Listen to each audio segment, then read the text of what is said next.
प्राचीन काल में शत्रुजीत नाम के एक धर्मात्मा राजा राज्य करते थे। उनकी राजधानी गोमती के तट पर थी। राजा का एक बड़ा बुद्धिमान, पराक्रमी और सुंदर पुत्र भी था जिसका नाम ऋतुध्वज था। एक दिन नैमिषारण्य से गालव मुनि राजा शत्रुजीत के दरबार में पधारे। उनके साथ एक बहुत ही सुंदर दिव्य अश्व भी था। उन्होंने राजा से कहा, महाराज, हम आपके राज्य में रहकर तपस्या, यज्ञ तथा भगवान का भजन करते हैं, किंतु एक दैत्य कुछ काल से हमारे इस पवित्र कार्य में बड़ी बाधा डाल रहा है। यद्यपि हम उसे अपनी क्रोध अग्नि से भस्म कर सकते हैं, तथापि ऐसा करना नहीं चाहते, क्योंकि प्रजा की रक्षा करना और दुष्टों को दंड देना यह राजा का कार्य है। पर फिर भी एक दिन उसके उपद्रव से पीड़ित होकर हमने उसे रोकने का विचार बना लिया था। उसी समय यह दिव्य अश्व आकाश से नीचे उतरा और आकाशवाणी हुई मुने, यह अश्व बिना किसी रुकावट के समस्त पृथ्वी की परिक्रमा कर सकता है। आकाश, पाताल, पर्वत, समुद्र सब जगह आसानी से जा सकता है, इसलिए इसका नाम कुवलय है। भगवान सूर्य ने यह अश्व आपको समर्पित किया है। आप इसे ले जाकर राजा शत्रुजीत के पुत्र राजकुमार ऋतुध्वज को दे दें। वे ही इस पर आरूढ़ होकर उस दैत्य का वध करेंगे जो सदा आपको कष्ट दिया करता है। इस अश्वरत्न को पाकर इसी के नाम से ही राजकुमार की प्रसिद्धि होगी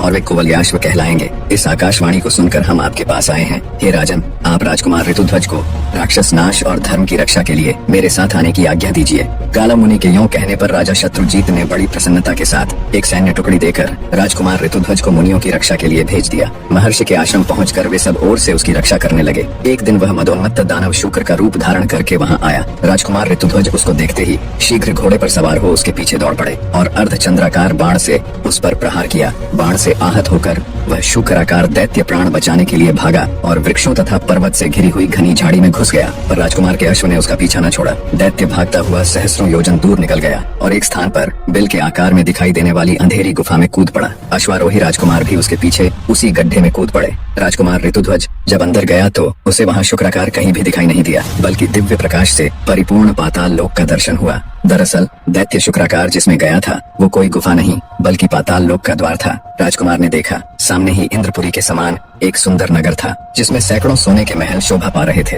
ऋतुध्वज ने भी उत्सुकतावश उसमें प्रवेश किया, किंतु वहां उन्हें कोई मनुष्य नहीं दिखाई दिया। जिज्ञासावश वे नगर में घूमने लगे। घूमते घूमते अचानक उन्हें एक स्त्री नजर आई जो बड़ी जल्दबाजी में कहीं चली जा रही थी। राजकुमार ने उससे कुछ पूछना चाहा, किंतु वह आगे बढ़कर चुपचाप एक महल की सीढ़ियों पर चढ़ गई। ऋतुध्वज ने भी घोड़े को एक जगह बांध दिया और जिज्ञासावश उसी स्त्री के पीछे पीछे महल में प्रवेश किया। भीतर जाकर देखा तो सोने के बने हुए एक विशाल पलंग पर एक अति सुंदर कन्या बैठी है जो अपने सौंदर्य से रति को भी लज्जा रही है। दोनों ने एक दूसरे को देखा और दोनों का मन परस्पर आकर्षित हो गया। राजकुमार को देखते देखते अचानक कन्या मूर्छित हो गई। तब पहली स्त्री जिसका पीछा करते हुए राजकुमार इस महल में घुसे थे आई और पंखा लेकर उसे हवा करने लगी। जब वह कुछ होश में आई तो राजकुमार ने उसकी मूर्छा का कारण पूछा, पर लज्जावश वो कुछ भी न बोली और सखी के कान में कुछ फुसफुसाई। राजकुमार की तरफ देखते हुए उसकी सखी ने बोलना प्रारंभ किया, प्रभु, देवलोक में गंधर्वराज विश्वावसु सर्वत्र विख्यात है। यह सुंदरी उन्हीं की कन्या मदालसा है। एक दिन जब यह अपने पिता के बाग में घूम रही थी तभी पाताल केतु नामक दानव ने अपनी माया फैलाकर इसे हर लिया और इसे यहाँ पाताल में ले आया। पाताल केतु का निवास स्थान यहाँ से थोड़ी ही दूर है।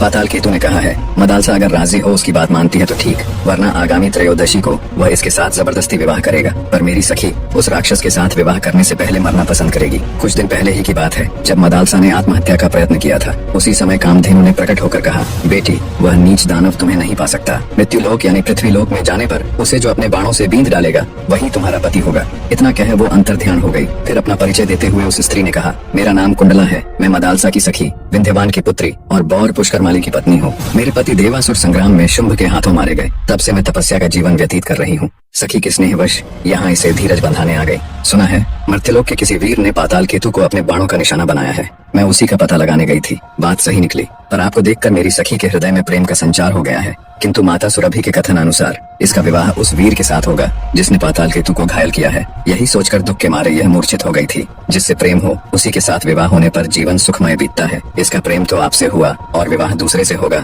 यही इसकी चिंता का कारण है। अब आप अपना परिचय दीजिए, कौन है और कहाँ से आए हैं। राजकुमार ने अपना यथावत परिचय दिया तथा उस दानव को बाण मारने और पाताल में पहुँचने की सारी कथा विस्तार पूर्वक कह सुनाई। सब बातें सुनकर मदालसा की प्रसन्नता का कोई ठिकाना नहीं रहा। जिस पुरुष को वो अपना दिल दे बैठी थी उसी से उसकी शादी होगी। ये बात उसके लिए आश्चर्य के साथ साथ बहुत खुशी देने वाली भी थी। उसने लज्जित होकर सखी की ओर देखा किंतु कुछ बोल न सकी। कुंडला ने उसका मनोभाव जानकर कहा, वीरवर, आपकी बात सत्य है। मेरी सखी का हृदय किसी अयोग्य पुरुष की ओर आसक्त हो जाए, ऐसा हो ही नहीं सकता। कमनीय कांति चंद्रमा में और प्रचंड प्रभा सूर्य में ही मिलती है। आपके ही लिए गोमाता सुरभि ने संकेत किया था। आपने ही दानव पाताल केतु को घायल किया है। मेरी सखी आपको पति रूप में प्राप्त करके अपने को धन्य मानेगी। कुंडला की बात सुनकर राजकुमार ने कहा, मैं पिता की आज्ञा लिए बिना विवाह कैसे कर सकता हूँ? कुंडला बोली, नहीं नहीं, ऐसा न कहिए, यह देवकन्या है। आपके पिताजी इस विवाह से प्रसन्न होंगे। अब उनसे पूछने और आज्ञा लेने का समय नहीं रह गया है। आप विधाता की प्रेरणा से ही यहाँ आ पहुँचे हैं, अतः यह संबंध स्वीकार कीजिए। राजकुमार ने तथास्तु कहकर उसकी बात मान ली। कुंडला ने अपने कुलगुरु तुम्बुरु का स्मरण किया। वे समिधा और कुशा लिए तत्काल वहाँ आ पहुँचे। उन्होंने अग्नि प्रज्वलित करके विधि पूर्वक ऋतुध्वज और मदालसा का विवाह संस्कार संपन्न किया। कुंडला ने अपनी सखी राजकुमार के हाथों सौंप दी और दोनों को अपने अपने कर्तव्य पालन का उपदेश दिया। फिर दोनों से विदा लेकर वह दिव्य गति से अपने अभीष्ट स्थान पर चली गई। ऋतुध्वज ने मदालसा को घोड़े पर बिठाया और स्वयं भी उस पर सवार हो पाताल लोक से जाने लगे। इतने में पाताल केतु को यह समाचार मिल गया और वह दानवों की विशाल सेना लिए राजकुमार के सामने आ डटा। राजकुमार भी बड़े पराक्रमी थे। उन्होंने हंसते हंसते बाणों का जाल सा फैला दिया और त्वाष्ट्र नामक दिव्य अस्त्र का प्रयोग करके पाताल केतु सहित समस्त दानवों को भस्म कर डाला। इसके बाद वे अपने पिता के नगर में जा पहुंचे। घोड़े से उतरकर उन्होंने माता पिता को प्रणाम किया। मदालसा ने भी सास ससुर के चरणों में मस्तक झुकाया। ऋतुध्वज के मुख से सब समाचार सुनकर माता पिता बहुत प्रसन्न हुए। उन्होंने पुत्र और पुत्र वधू को हृदय से लगाकर उनका मस्तक सूंघा। मदालसा पतिगृह में बड़े सुख से रहने लगी। सब कुछ बहुत अच्छे से चल रहा था। तदनंतर एक दिन राजा शत्रुजीत ने राजकुमार ऋतुध्वज से कहा, बेटा, तुम प्रतिदिन प्रातः काल इस अश्व पर सवार हो ब्राह्मणों की रक्षा के लिए पृथ्वी पर चारों दिशाओं में घूमते रहो। राजकुमार ने बहुत अच्छा कहकर पिता की आज्ञा शिरोधार्य की। वे प्रतिदिन पूर्वाह्न में ही पृथ्वी की परिक्रमा करके पिता के चरणों में नमस्कार करते थे। एक दिन घूमते हुए वे यमुना तट पर गए। वहाँ पाताल केतु का छोटा भाई ताल केतु आश्रम बनाकर मुनि के वेश में रहता था। राजकुमार ने मुनि जानकर उसे प्रणाम किया। वह बोला, राजकुमार, मैं धर्म के लिए यज्ञ करना चाहता हूँ, किंतु मेरे पास दक्षिणा नहीं है। तुम अपने गले का यह आभूषण दे दो और यहीं रहकर मेरे आश्रम की रक्षा करो। मैं जल के भीतर प्रवेश करके वरुण देवता की स्तुति कर जल्दी ही लौटूंगा। इतना कहकर ताल केतु जल में घुसा और माया से अदृश्य हो गया। राजकुमार उसके आश्रम पर ठहर गए। मुनि वेशधारी ताल केतु राजा शत्रुजीत के नगर में जा पहुंचा। वहां जाकर उसने कहा, राजन,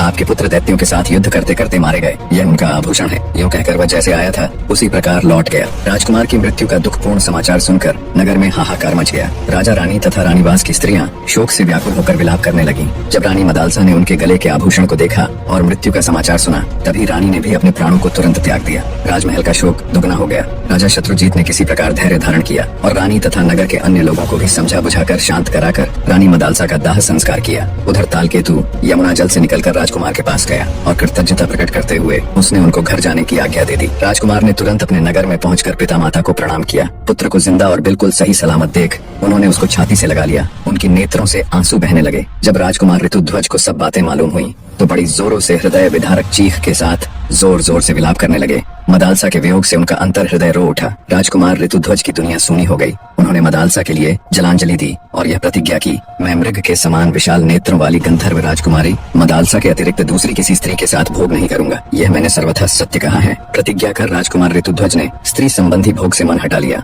और समवयस्क मित्रों के साथ मन बहलाने लगे। इसी समय नागराज अश्वतर के 2 पुत्र मनुष्य रूप में पृथ्वी पर घूमने के लिए निकले। घूमते घूमते उनकी राजकुमार ऋतुध्वज के साथ मुलाकात हुई। ऋतुध्वज के सरल और मैत्रीपूर्ण स्वभाव के कारण जल्दी ही उनकी आपस में प्रागढ़ मित्रता हो गई। उनका आपस का प्रेम इतना बढ़ गया कि नागकुमार एक क्षण भी उन्हें छोड़ना नहीं चाहते थे। वे दिन भर पाताल से गायब रहते थे। एक दिन नागराज के पूछने पर उन्होंने ऋतुध्वज का सारा वृत्तांत पिता के सामने कह सुनाया और बोले, पिताजी, हमारे मित्र ऋतुध्वज मदालसा के सिवा दूसरी किसी स्त्री को स्वीकार न करने की प्रतिज्ञा कर चुके हैं। मदालसा पुनः जीवित हो सके ऐसा कोई उपाय करें। नागराज बोले, उद्योग से सब कुछ संभव है, प्राणी को कभी निराश नहीं होना चाहिए। यूं कहकर नागराज अश्वतर हिमालय पर्वत के प्लक्षावतरण तीर्थ में, जो सरस्वती का उद्गम स्थान है, जाकर अपने पुत्रों के मित्र राजकुमार ऋतुध्वज के हितार्थ दुष्कर तपस्या करने लगे। सरस्वती देवी ने प्रसन्न होकर उन्हें प्रत्यक्ष दर्शन दिया और वर मांगने को कहा। अश्वतर बोले, देवी, मैं और मेरा भाई कंबल दोनों संगीत शास्त्र के पूर्ण मर्म के हो जाए। सरस्वती देवी तथास्तु कहकर अंतर्ध्यान हो गयी। अब दोनों भाई कंबल और अश्वतर कैलाश पर्वत पर गए और भगवान शंकर को प्रसन्न करने के लिए तालस्वर के साथ उनके गुणों का गान करने लगे। अति सुरीली वाणी में अपनी वंदना सुन महादेव जी प्रकट हुए और प्रसन्न होकर कहा, वर मांगो। तब कंबल और अश्वतर ने महादेव जी को प्रणाम कर कहा, भगवान, कुवलयाश्व की पत्नी मदालसा जो अब मर चुकी है, पहले की ही अवस्था में मेरी कन्या के रूप में प्रकट हो। उसे पूर्व जन्म की बातों का स्मरण बना रहे। पहले ही जैसी उसकी कांति हो तथा वह योगिनी एवं योग विद्या की जननी होकर मेरे घर में प्रकट हो। महादेव जी ने कहा, नागराज, तुम श्राद्ध का दिन आने पर यही कामना लेकर पितरों का तर्पण करना और श्राद्ध में दिए हुए मध्यम पिंड को शुद्ध भाव से खा लेना। इससे वह तत्काल ही तुम्हारे मध्यम फण से प्रकट हो जाएगी। नागराज ने वैसा ही किया। सुंदरी मदालसा उनके मध्यम फण से प्रकट हो गई। नागराज ने उसे महल के भीतर स्त्रियों के संरक्षण में रख दिया। यह रहस्य उन्होंने किसी पर प्रकट नहीं किया। तदनंतर नागराज अश्वतर ने अपने पुत्रों से कहा, तुम राजकुमार ऋतुध्वज को यहाँ बुला लाओ। नागकुमार उन्हें लेकर गोमती के जल में उतरे और वहीं से खींचकर उन्हें पाताल में पहुंचा दिया। वहाँ वे अपने असली रूप में प्रकट हुए ऋतुध्वज नागलोक की शोभा देखकर चकित हो उठे। उन्होंने नागराज को प्रणाम किया। नागराज ने आशीर्वाद देकर ऋतुध्वज का भली भांति स्वागत सत्कार किया। भोजन के पश्चात सब लोग एक साथ बैठकर प्रेमालाप करने लगे। तब नागराज ने मदालसा के पुनर्जीवित होने की सारी कथा उन्हें कह सुनाई। मदालसा के पुनर्जीवित होने की खबर सुनकर ऋतुध्वज की खुशी की कोई सीमा नहीं रही। उन्होंने नागराज से हर्षो उत्साहित होकर शीघ्र मदालसा से मिलाने का नम्र निवेदन किया। राजकुमार का हर्षोल्लाह देख नागराज ने बिना किसी देरी के